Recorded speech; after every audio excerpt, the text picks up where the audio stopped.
मनीष गर्ग। खबर पहलगाम की बैसरन वैली में सोमवार शाम अचानक दहशत में बदल गई जब घोड़े पर सवार पर्यटकों पर अज्ञात आतंकियों की गोलियां बरसाईं। इस घटना में 26 लोगों की मौत हो गई, 20 से ज्यादा घायल हो गए। महाराष्ट्र के नागपुर के पर्यटक तिलक रूप चंदानी ने बताया कि उन्होंने घोड़ा बुक किया था। गाइड ने 7 टूरिस्ट स्पॉट घुमाए। मिनी स्विट्जरलैंड से निकलते ही 20 फीट दूर से फायरिंग शुरू हो गई, पर उन्होंने किसी को गोली चलाते नहीं देखा। लोग एक दूसरे के ऊपर गिरते कुचलते 4 फुट के इकलौते दरवाजे से जंगल की तरफ भागे। तिलक रूप चंदानी की पत्नी जान बचाने के लिए पहाड़ी से कूदी और दोनों पैरों में फ्रैक्चर हो गया। उन्होंने बताया कि गोलियों की आवाज़ काफ़ी देर तक सुनाई देती रही, पर पीछे मुड़ने की हिम्मत किसी में नहीं थी। तिलक रूप चंदानी की पत्नी ने बताया कि भीड़ में किसी को अपने ढूंढने का समय नहीं था। 4-5 हजार लोग सिर्फ आगे बढ़ते रहे और भगवान का नाम लेते रहे। 2 मिनट भी रुकते तो शायद हम यहाँ तक नहीं पहुँच पाते। चश्मदीदों ने बयान किया खौफनाक मंजर। इसके अलावा चश्मदीदों का दावा है कि हमलावरों ने पहले नाम पूछा और हिंदू नाम सुनते ही ताबड़तोड़ फायरिंग कर दी।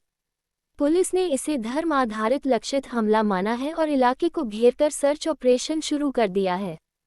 स्थानीय प्रशासन ने बैसरन वैली और आसपास के ट्रैक पर पर्यटकों की आवाजाही अस्थायी रूप से रोक दी है।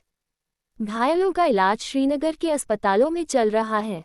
घटना ने घाटी में पर्यटन सीजन के बीच सुरक्षा इंतजामों पर गंभीर सवाल खड़े कर दिए हैं। घूमे फिर अचानक मेरे मिस्टर और हम वापस आने वाले थे, पर मेरे मिस्टर बोलते मेरे को वॉशरूम जाना है, मेरे साथ चल। बेटा मेरा उधर गेट की तरफ जाने लगा और हम ऊपर वॉशरूम बना वहाँ पर आ गए। पर मेरे मिस्टर जैसे वॉशरूम करके बाहर आए, मैंने चलो, बस इतना मैंने बोला था उनको चलो।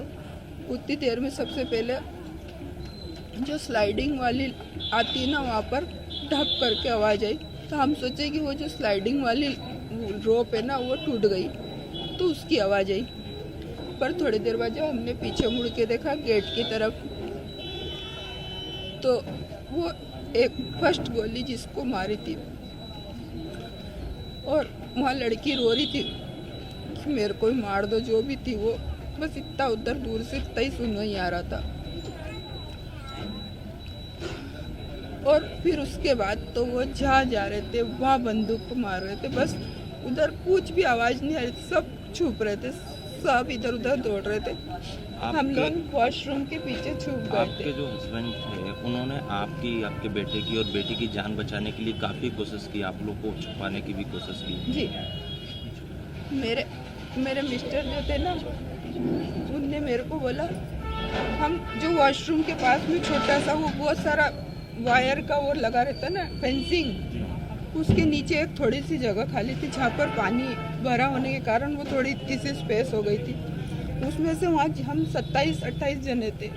हम लोग ऐसे निकल के दौड़े, बाहर दौड़ रहे थे ना हम लोग सब। तो वो जो 2 कैसे हमारे पीछे आ गए हमको समझ में। उनने वो जो जेंट्स को मारा था ना, उतने में उसने उतनी ऊपर भी देख लिया। उसने कैसे देखा वो मेरे को हमको समझ में नहीं आया। उनमें से मैंने बोला उनको, सबको वहाँ से बोला मैंने, उसने वहाँ पे भी देख लिया, अपन यहाँ से दौड़ो कहीं। तो मेरे मिस्टर बोलते चल जल्दी। पर वहाँ सबसे पूछ रहे थे फ़ोन दे दो, क्योंकि मेरे मिस्टर के पास पोस्टपेड वाला फ़ोन नहीं था। मेरे बेटे और मैंने जो लिया था ना, वो मैं मेरी बेटी को दे के आई थी। तो हम फ़ोन से वो नहीं कर पाए, बता नहीं पा रहे थे एक दूसरे को। मेरे मिस्टर आवाज़ लगा रहे थे मेरे बेटे के लिए, पर हमको वो सूचना नहीं थी।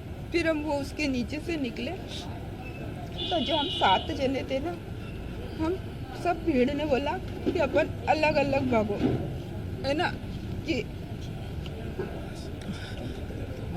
और कलमा पढ़वाया था क्या? मेरे मिस्टर से बोला था उनने।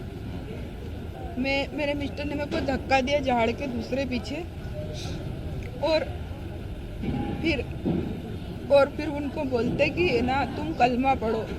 मेरे मिस्टर को बोला, तो मेरे मिस्टर ने बोला मैं तो क्रिश्चियन हूँ, ईसाई हूँ, मेरे को कलमा नहीं आता। उसने सच बोला ना, सच बोला ना।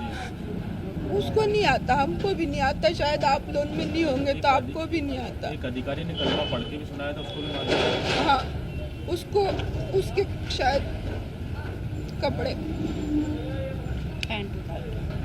तो उसके बाद उसको मारा। और वो जो उसकी वाइफ थी ना, जो ब्रिगेडियर थे, वो जो भी थे, उसकी जो वाइफ थी वो भी ब्रिगेडियर की बच्ची थी, मतलब अच्छे बड़े अधिकारी की, मिलिट्री में कोई शायद होगी, बड़े अधिकारी की बेटी थी वो।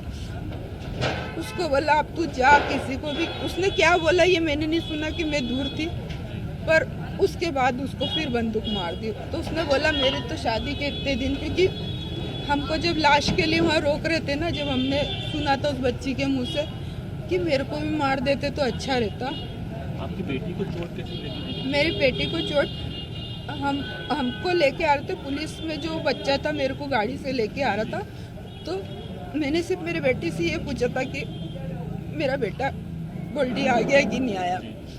तो उसने वो जो मेरे को गाड़ी चला रहा था उसको पुलिस या किसी का फ़ोन भी आया था ना, तो उसने बोला कि इसका तो हस्बैंड को गोली लग गई। वो मेरी बेटी ने सुन लिया और फिर मैं मेरे होश आवाज़ में थी, मैं वो गाड़ी से गिरने वाली थी, तो मेरे को बचाने के लिए दौड़ी तो मुँह के बल गिर गई। वो तो उसका बैग था तो ऐसी बच गई, मुँह के बल गिर गई। इतनी दुख की घड़ी है, फिर भी आप साहस का परिचय दे रहे हैं, हम लोग से बात कर रहे हैं कि ये मैसेज देश भर में जाए, दुनिया भर में जाए।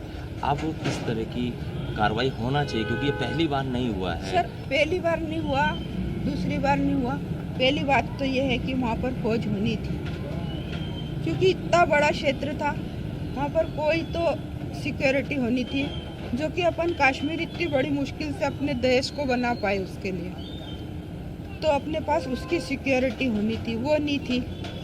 मेरा बेटा जब हॉस्पिटल पहुँच गया, उसको घोड़े ने बचाया, कैसे बचा वो नहीं मालूम मेरे को, इतनी सिक्योरिटी के बाद।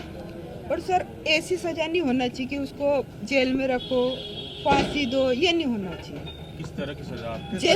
जैसे वो बिना डरे। सर आप बताएं, एक बात बताएं, हम सब यहाँ बैठे हैं, हम किसी को मार देंगे तो क्या हम एक दूसरे का वीडियो बना पाएंगे? वो दोनों बच्चे कपड़े बदल के आए हुए, वो दूसरी जगह से, इधर हमको जिस साइड से मारा ना, उसके दूसरे साइड से वो आ रहे थे, 3 जने थे, एक ने वो लंबा कपड़े पहने थे, एक ने शर्ट पैंट टी शर्ट और वो पैंट पहनी थी ऐसी। तो वो दोनों एक दूसरे की फ़ोटो खींच रहे थे, तो क्या ये अपन कर सकते? जब वो गोलियां चला रहे थे बेगुनाह को, उस समय सेल्फी ले रहे थे? नहीं, वो सब फोड़ लिया उनने, बहुत सारी बंदूकें चला ली, कम से कम 40-50 फट की आवाज़ थी वहाँ पर।